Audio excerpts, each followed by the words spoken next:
السلام علیکم ورحمۃ اللہ وبرکاتہ۔ محترم و مکرم سامعین کرام،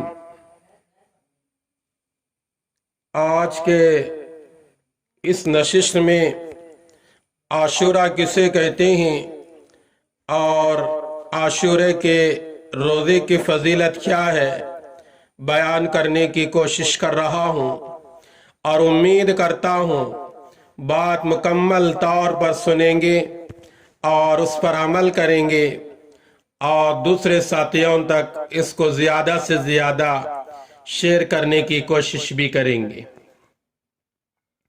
محترم و مکرم سامعین، محرم کی 10ویں تاریخ کو عاشورہ کہا جاتا ہے۔ صحیح مسلم کی حدیث ہے، حدیث کے راوی جابر بن سمورہ رضی اللہ تعالی عنہ بیان فرماتے ہیں، رسول اللہ صلی اللہ علیہ وسلم ہمیں عاشورہ کے روزے کا تاکیدی حکم دیتے ہیں اور اس کی ترغیب دیتے اور نصیحت فرماتے تھے۔ پھر جب رمضان کا روزہ فرض قرار دیا گیا تو نہ ہمیں عاشورے کا روزہ رکھنے کا حکم دیا اور نہ ہی اس سے منع فرمایا اور نہ ہی اس سلسلے میں ہماری خبر لی۔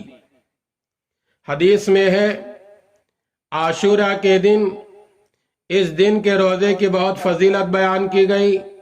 جب تک رمضان کے روزے فرض نہیں ہوئے تھے عاشورہ ہی کا روزہ فرض تھا، لیکن جب رمضان کے روزے فرض کر دیے گئے عاشورے کے روزے کی فرضیت کو ختم ہو گئی، مگر اس کا مستحب ہونا اب بھی باقی ہے۔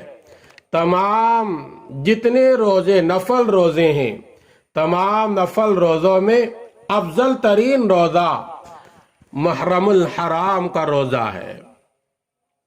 حدیث میں بیان کیا گیا، جب آپ صلی اللہ علیہ وسلم ہجرت کر کے مدینہ منورہ تشریف لائے، خیبر والوں کو میرے نبی نے دیکھا، وہ عاشورے کے روزے کا بہت اہتمام کرتے ہیں۔ میرے نبی نے پوچھا، تم لوگ اس دن کیوں روزہ رکھتے ہو؟ انہوں نے کہا، یہ بہت اہم دن ہے، اس دن اللہ تعالیٰ نے حضرت موسیٰ علیہ السلام اور ان کی قوم کو نجات دی تھی، فرعون اور اس کی قوم کو دریا میں ڈبو دیا تھا، اس کے شکریہ میں حضرت موسیٰ علیہ السلام نے روزہ رکھا تھا، تو ہم بھی اس دن روزہ رکھتے ہیں۔ تو آپ صلی اللہ علیہ وسلم نے فرمایا، ہم تم سے زیادہ حضرت موسیٰ علیہ السلام کی اس خوشی میں شریک ہونے کے حقدار ہیں۔ پھر آپ صلی اللہ علیہ وسلم نے بھی روزہ رکھا اور مسلمانوں کو بھی روزہ رکھنے کا حکم دیا۔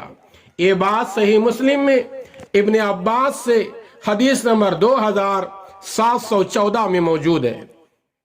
لیکن صرف عاشورہ کا روزہ رکھنے میں ایک طرح کی اہل کتاب کے ساتھ مشابہت تھی، یہودیوں کے ساتھ مشابہت تھی، اس لیے آپ صلی اللہ علیہ وسلم نے فرمایا، آئندہ سال میں عاشورہ کے ساتھ 9 تاریخ کا بھی روزہ رکھوں گا، مگر آپ صلی اللہ علیہ وسلم کو اس کا موقع نہیں ملا۔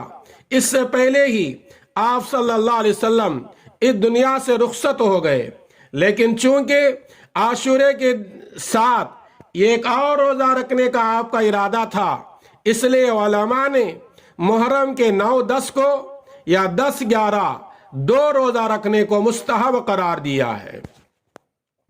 عاشورہ کا روزہ رکھنے کی وجہ سے پچھلے 1 سال کے گناہ معاف ہو جاتے ہیں۔ نبی کریم صلی اللہ علیہ وسلم کا ارشاد ہے، اللہ تعالیٰ کی ذات سے پوری امید ہے عاشورے کے روزے کی وجہ سے پچھلے 1 سال کے گناہ معاف ہو جائیں گے۔ یہ حدیث صحیح مسلم میں ابی قتادہ رضی اللہ تعالیٰ عنہ سے حدیث نمبر 2803 میں موجود ہے۔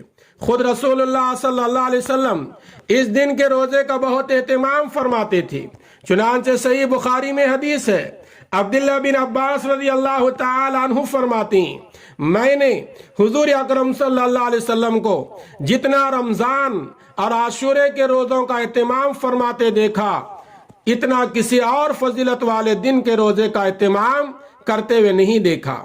یہ حدیث صحیح بخاری میں حدیث نمبر 2006 میں موجود ہے۔ عاشورے کے دن اپنے اہل و عیال کو خوب کھلائیے پلائیے، اس کے اللہ کے نبی نے ترغیب دی ہے۔ عاشورے کی دن کی فضیلت یہ بھی ہے، جو شخص اس دن اپنا اہل و عیال بال بچوں پر کھانے پینے میں وسعت دے گا، یعنی خوب دل کھول کر ان کو کھلائے گا پلائے گا، اس کی برکت سے اس کے پورے سال کی روزی میں وسعت ہوگی۔ رسول اللہ صلی اللہ علیہ وسلم نے فرمایا، جس شخص نے عاشورے کے دن اپنا اہل و عیال پر وسعت دی، اللہ تعالیٰ اس کو پورے سال روزی میں وسعت دے گا۔ یہ حدیث شعب الایمان میں ابو ہریرہ رضی اللہ تعالی عنہ سے مروی ہے۔ سفیان ثوری رحمت اللہ علیہ کہتے ہیں، میں نے اس پر یعنی اس حدیث پر عاشورہ کے دن اپنے اہل و عیال پر وسعت کرنے کے بارے میں بارہا آزما کر دیکھا ہے۔ میرے رزق میں، میرے گھر والوں کے رزق میں سال بھر اللہ تعالیٰ وسعت ہی وسعت بنا دیا تھا۔ اللہ تعالیٰ سے دعا ہے، اللہ تعالیٰ مجھے بھی، سننے والے بھائی اور بہنوں کو بھی، ساری امت کو ان باتوں پر عمل کی توفیق عطا فرمائے۔ آمین۔ السلام علیکم ورحمۃ اللہ وبرکاتہ۔ لائک کیجئے ہمارے چینل کو، سبسکرائب کیجئے، بازو والے بیل آئیکن کو دبا دیجئے تاکہ مور نوٹیفیکیشنز آپ کو ملیں۔